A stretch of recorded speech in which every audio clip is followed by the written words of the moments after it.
Вы смотрите итоговый выпуск новостей о самых заметных событиях пятницы. 23 апреля вы узнаете из материалов наших корреспондентов. В студии Сергей Михедов. Здравствуйте. Коротко о главных темах. Россияне в мае отдохнут 10 дней подряд. Президент согласился с предложением главы Роспотребнадзора. Завершается подготовка к безопасному пропуску паводка в Якутии. Готовятся и к сезону лесных пожаров. Школьники среднего звена в Якутске уходят на дистанционное обучение. Выпускники тем временем в очном формате продолжат готовиться к единому госэкзамену. Стали известны сроки его проведения. Навыки оказания первой помощи проверили у якутских медиков. Для этого провели медицинскую олимпиаду. Расскажем, как прошло мероприятие в Алдане. Узнать о своих долгах и оплатить их на месте. Судебные приставы Нерюнгри приняли участие во всероссийской акции. Его картины в своей коллекции покупают ценители искусства со всего мира. Ленский живописец Василий Кудрин отмечает юбилей.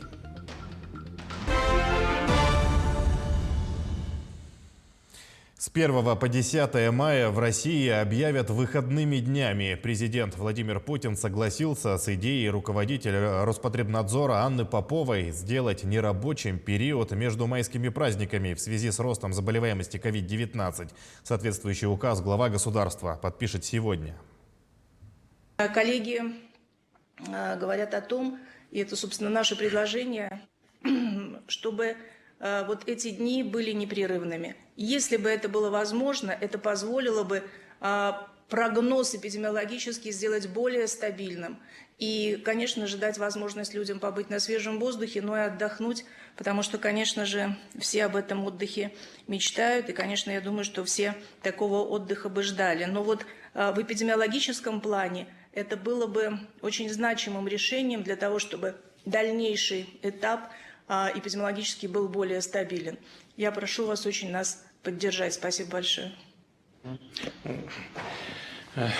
Анна Юрьевна, я уже сам неоднократно говорил о том, что и на федеральном уровне, и на региональном буду призывать всех коллег прислушиваться к мнению специалистов, к вирусологам, к тем, кто не просто профессионально разбирается в этих вопросах, к тем, кто борется с инфекцией, особенно в последний год, получив такую разностороннюю и глубокую информацию о COVID-19. Если вы считаете, что это необходимо, хорошо, мы так и сделаем, и сегодня соответствующий указ подпишу. В связи с ухудшением эпидобстановки ученики среднего звена в школах Якутска переходят на дистанционное обучение. Указ опубликован городским управлением образования. Дистанционное обучение ввели в школах столицы с 5 по 8 классы в связи с ухудшением эпидобстановки, говорится в документе. Младшеклассники и учащиеся старшего звена продолжат посещать школу в обычном режиме. Онлайн-уроки начнутся завтра и продлятся до 8 мая. Подходит к концу подготовка к безопасному пропуску весеннего половодья в Якутии. На реках сохраняется ледостав. Вскрытие Лены прогнозируют в первой декаде мая. В течение второй ото льда освободятся Алдан, Вилюй и нижнее течение реки Амги. Ледоход на севере и северо-востоке республики ожидают в конце мая, начале июня. С начала марта идут работы по ослаблению прочности льда на реке Лени. Расчищено более 40% участков для зачернения и около 80% для распиловки. На территории Намского района уже начали пилить лед. В целом на работы по ослаблению прочности льда на реках Якутии в федеральном бюджете предусмотрено более 36 миллионов рублей. Особое внимание в этом году уделено защите гидротехнических сооружений. Об этом сегодня говорили на заседании Координационного совета по вопросам водохозяйственного комплекса региона у первого вице-премьера Дмитрия Садовникова. Так, на сегодня комплексно обследованы гидротехнические сооружения и системы лиманного орошения на готовность к пропуску паводка. Подготовлен резерв материальных ресурсов. Это грунт, гравийные смеси, бутовые камни, дистопливо и другое. Также запланирован ремонт на 9 гидротехнических сооружениях на сумму около 3,5 миллионов рублей. Повторяюсь, расходы по содержанию и обеспечению безопасности ГТС муниципальных образований, в том числе затраты на текущий ремонт, затраты на страхование, затраты на разработку декларации безопасности ГТС, должны предусматриваться в муниципальном бюджете, источником которой является в том числе дотации из госбюджета республики. Минфином республики при оценке модельных расходов муниципальных образований на 2021 год при расчете размеров дотации применен новый показатель, учитывающий расходные обязательства муниципальных образований на содержание и эксплуатацию ГТС в соответствии с расчетами, представленными Министерством экологии, природопользования и лесного хозяйства республики. Также в дотациях предусмотрены в расчете модельных расходов муниципальных образований по гидротехническим сооружениям. У нас представлены 14 муниципальных районов. Вместе с паводком готовятся в регионе и к пожароопасному сезону. МЧС проверила готовность к лесным пожарам в 48 населенных пунктах Якутии. В 13 из них выявлено 29 нарушений обязательных требований пожарной безопасности. В основном это касается обустройства минерализованных полос и расстояния между поселками и лесом. Также зачастую выявляют неисправность звуковых систем оповещения населения. В отношении 11 должностных лиц, допустивших нарушения, возбуждены административные дела, говорится в сообщении пресс-службы регионального МЧС. Премьер Михаил Мишустин поручил Кабинету министров незамедлительно начать работу над поручениями президента, озвученными в ходе ежегодного послания Федеральному собранию. В частности, предусмотреть отдельные виды помощи для семей, где ребенка воспитывает только один родитель, и с 1 июля назначить им специальную выплату в размере свыше 5500 рублей. На всех школьников поручено выделить по 10 тысяч рублей. По словам Мишустина, ряд мер будет направлен и на поддержку родителей. Изменения коснутся выплат по больничному листу, по уходу за ребенком до 7 лет включительно, а также материальной помощи беременным женщинам в трудном финансовом положении. На отдельный контроль правительства взят вопрос о возвращении родителям половины стоимости путевок в детские летние лагеря. Выполнение положений послания – это безусловный ориентир работы правительства. Мы должны сделать все необходимое для реализации этих инициатив совместно с депутатами Государственной Думы, членами Совета Федерации и региональными властями. Не надо ждать формального выхода поручений. Президент все задачи в послании уже обозначил. Начинать эту работу необходимо уже сегодня. Прошу незамедлительно приступить к проработке поручений главы государства и подготовить необходимую правовую базу. Детский отдых на территории республики будет организован в соответствии с новыми санитарно-эпидемиологическими нормами. В этом году с учетом риска распространения COVID-19 сформирован прогнозный реестр организации отдыха и оздоровления, в который включили порядка 600 лагерей и санаториев. С ним родители могут ознакомиться на портале sahaotdыхдетей.рф. Кроме того, за пределы Якутии в этом году должны выехать более 800 детей, в том числе и по региональным квотам всероссийских центров «Артек», «Орленок», «Смена» и «Океан». Также за счет госбюджета будет организовано порядка 400 путевок на оздоровительный отдых в республике и за ее пределами.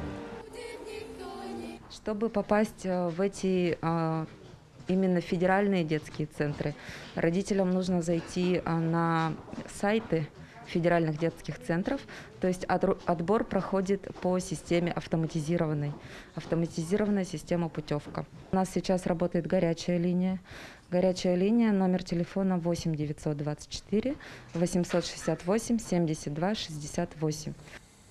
Сейчас новость для выпускников и их родителей. Минпросвещения и Рособорнадзор утвердили расписание единого госэкзамена. Испытание пройдет с 31 мая по 17 июля. ЕГЭ начнется с экзаменов по географии, литературе и химии. Самый массовый по русскому языку будет проходить 2 дня, 3 и 4 июня.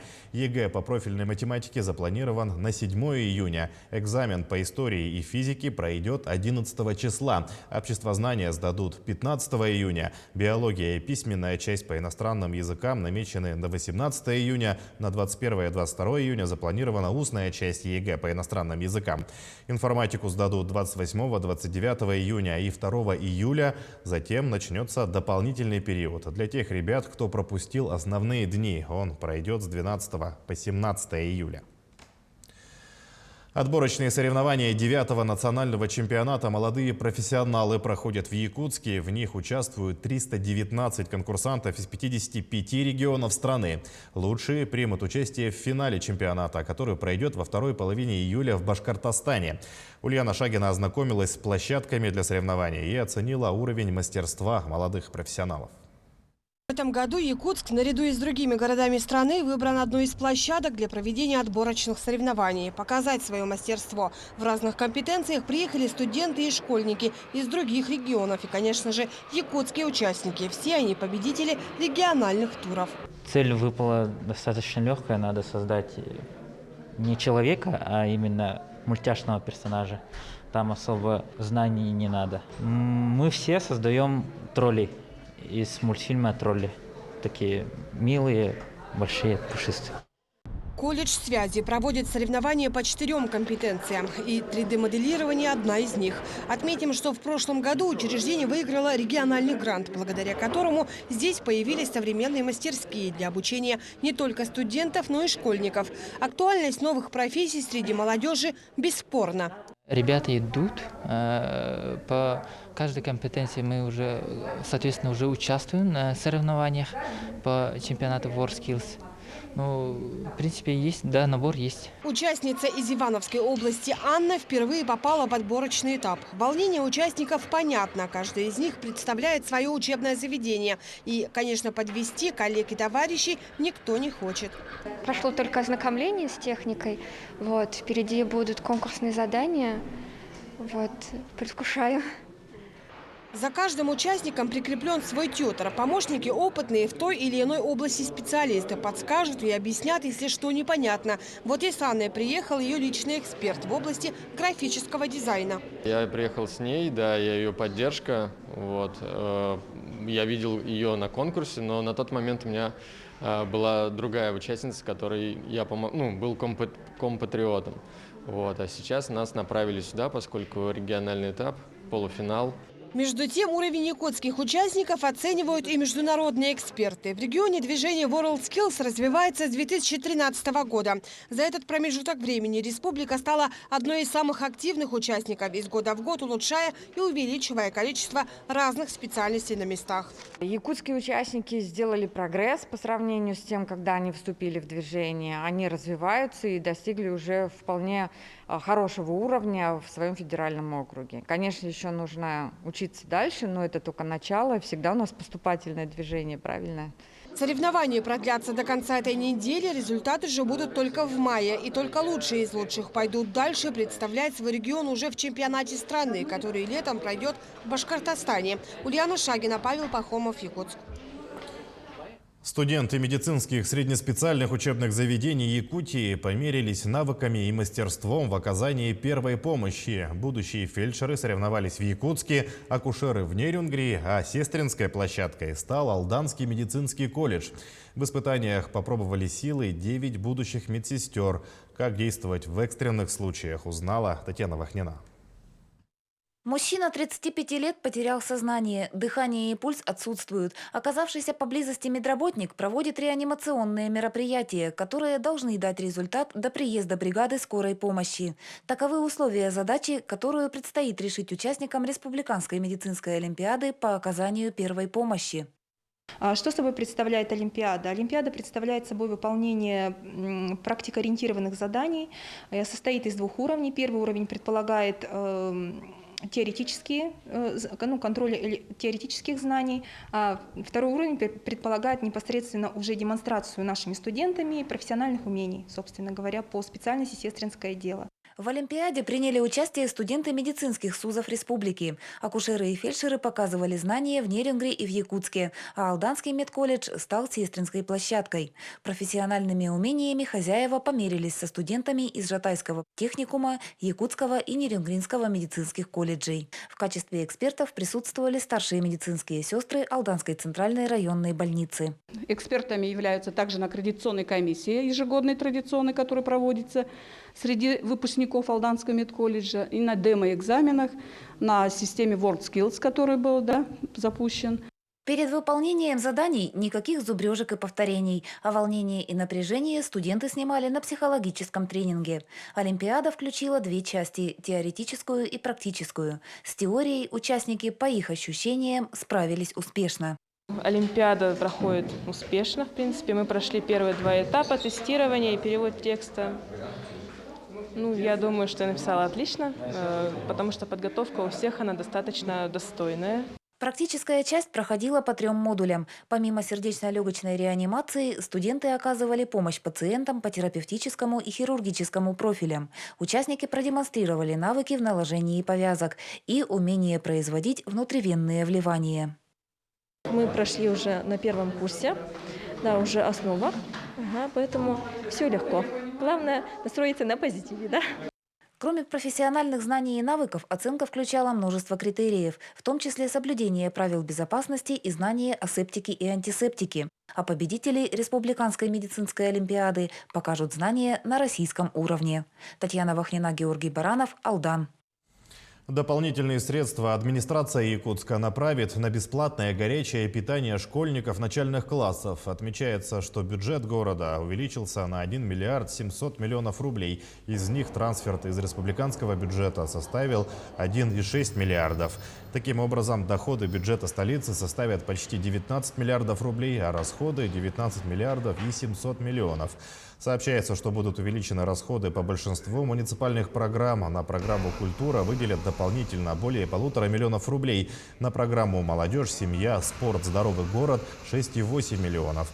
На образование дополнительно направят 368 миллионов рублей, в основном на бесплатное горячее питание для начальных классов. Пункт о помощи обманутым дольщикам предложат включить в нацпроект «Жилье и городская среда». В планах законодателей указать четкий календарный план графиков. Сюда же войдет рефинансирование ипотечных кредитов пострадавшим при участии в долевом строительстве. Отметили также необходимость проводить мониторинг и брать под контроль те объекты, решения по которым находятся в полномочиях регионов. Так как нередко происходят ситуации, когда сроки по таким объектам регулярно сдвигаются. В преддверии майских праздников Управление Федеральной службы судебных приставов по Якутии присоединяется к всероссийской информационной акции «Узнай о своих долгах». Сегодня судебные приставы в Нерюнгри расположились в местном отделе ГИБДД, прихватив с собой базу данных должников. Екатерина Павлова продолжит. Люди долгами интересуются, и не только своими. Некоторые не прочь выяснить, есть ли долги и у соседа. Сегодня это возможно, достаточно назвать фамилию, имя, отчество. При желании в ходе акции можно оплатить долги на месте. Акция проходит перед майскими праздниками. Как раз в этот период люди планируют свой отдых, и для некоторых может оказаться неприятным сюрпризом, если в назначенный час из-за непогашенного долга вылет попросту не состоится. Целью данной акции является не только информирование граждан о своей задолженности и своевременное ее погашению, но и предоставление, так скажем, правовой и информационной безопасности граждан в связи со случаями участившимися мошеннических действий, так скажем, недобросовестных граждан. Сегодня появились мошенники, которые выдают себя за представителей службы судебных приставов. В сети интернет появилось множество ресурсов, подражающих официальным ресурсам службы. Следует помнить о нескольких правилах, которые помогут избежать встречи со злоумышленниками. Служба судебных приставов настоятельно рекомендует гражданам проверять достоверную информацию только на официальных сайтах, сервисах и оплачивать ее там же. Это такие сервисы, как официальный сайт службы судебных приставов, в нашем случае по Республике Якутия это r14.fssp.gov.ru, так, банк данных исполнительного производства называется там вкладка, в едином портале государственных услуг, личный кабинет, и разработано мобильное приложение ФССП. На Android, iPhone можно скачать и проверять свою задолженность, там же ее оплачивать. Не открывайте подозрительные электронные письма и не переходите по прикрепленным в них ссылкам, ведущим на мошеннические фишинговые сайты. Не передавайте о себе персональную информацию, если сомневаетесь, что с вами общается сотрудник службы.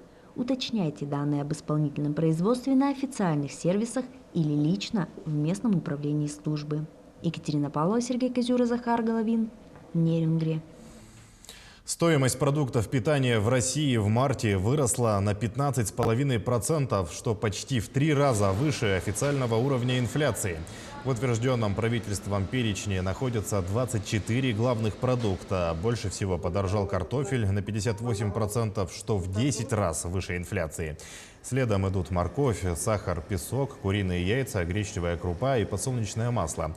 Снизились цены в среднем только на белокочанную капусту и пшено, но динамика очень сильно зависела от регионов. В нашем регионе с начала года наблюдается рост цен на куриное яйцо. Что на это повлияло, расскажет Дмитрий Темыров. Рост цен на яйца в России в начале этого месяца ускорились по сравнению с предыдущим месяцем. Так, цены в среднем по стране увеличились на 2,3%. Рост цен зафиксирован во всех субъектах Дальневосточного федерального округа. В наибольшей степени цены повысились в Амурской области на 14% и менее всего повысились в Камчатском крае на 0,2%.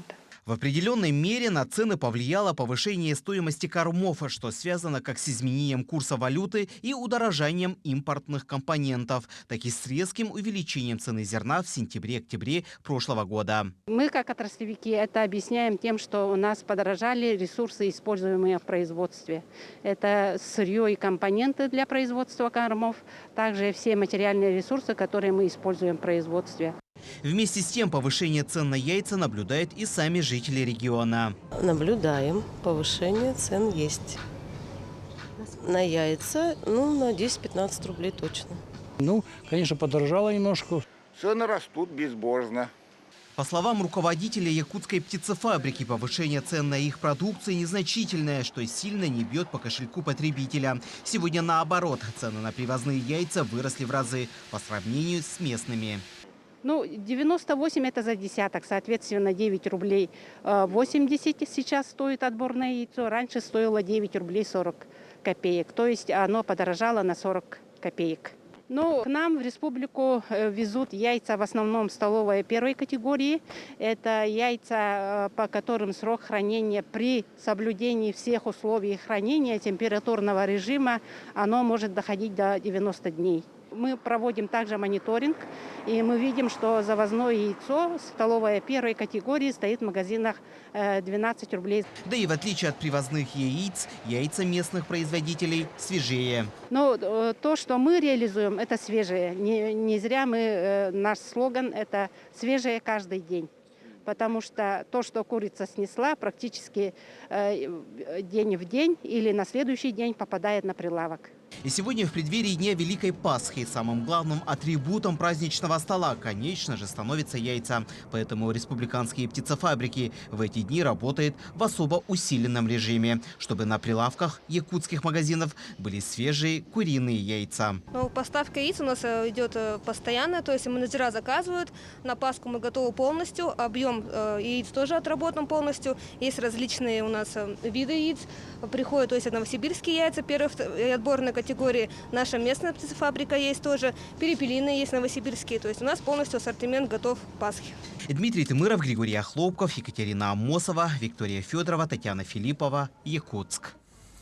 В Ленске с 80-летием поздравили художника Василия Кудрина. Мероприятие прошло в музее, где в честь этого значимого события открылась персональная выставка живописца.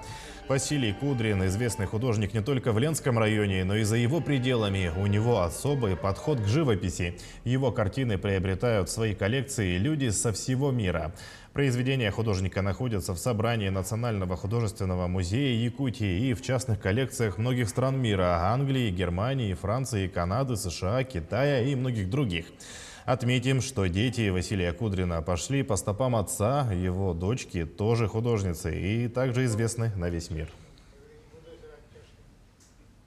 Это, конечно, большой вклад в развитие культуры Ленского района, Республики Саха-Якутия, вообще нашей страны. Наверное, может быть, немного таких творческих семей есть у нас в России, как вот у нас в Ленске. Нам просто, наверное, с вами повезло, что у нас есть вот такая творческая семья, которая прославляет Ленск, прославляет его работами, творит, выезжает, и девочки достаточно успешные и творческие. И то есть вот, я думаю, что нам с вами очень здорово повезло. В Якутии реставрируют памятники истории и культуры. Объекты включены в федеральную программу в честь юбилея якутской автономии. Началась реставрация объекта культурного наследия регионального значения. Это дом казначейства по улице Петровского в Якутске. Алексей Лукьяненко с подробностями. Дом казначейства является одним из наиболее сохранившихся каменных зданий дореволюционной постройки. Оно было возведено еще в 1911 году. При строительстве здания архитектор Климентий Лишевич широко использовал декоративные мотивы русского зодчества XVII века, столь популярные в начале XX века. Реставрационные работы исторически ценного здания ведутся с прошлого года. Работу начали в прошлом году. С июня месяца начинаем отделку делать. Там тоже своя технология есть, отделочные. И второй этап снаружи будет в этом году. Изначально расположение этого здания было 30 метров восточнее. И в 2007 году, когда реставрационные работы шли, его чуть передвинули. И изначально здание, имевшее подвальные помещения и так далее, в нынешнем состоянии подвалов не имеет. То есть он стоит на фундаменте. Реставрационные технологии год от года развиваются. И сейчас, в отличие от 2007 года, новые методы работы уже внесены. И новые реставраторы уже используют такие методы. Я думаю, что в скором времени мы оценим их результат работы. Здание Дом казначейства, отделанное белой известью, украшенное оригинальным орнаментом, всегда выглядело нарядным и красивым. В советский период в нем размещались нарком финансов, радиоузел. С 2007 года в нем размещен отдел западноевропейского искусства Национального художественного музея. После реставрации музей снова откроет свои двери для посетителей. Что касается прошлогодних работ, это у нас реставрационная работа по фасадной части, облицовки, по дизайну и укладка инженерных сетей. Оно разделено у нас на два этапа. В прошлом году и в этом году. Общая сумма на 73 миллиона.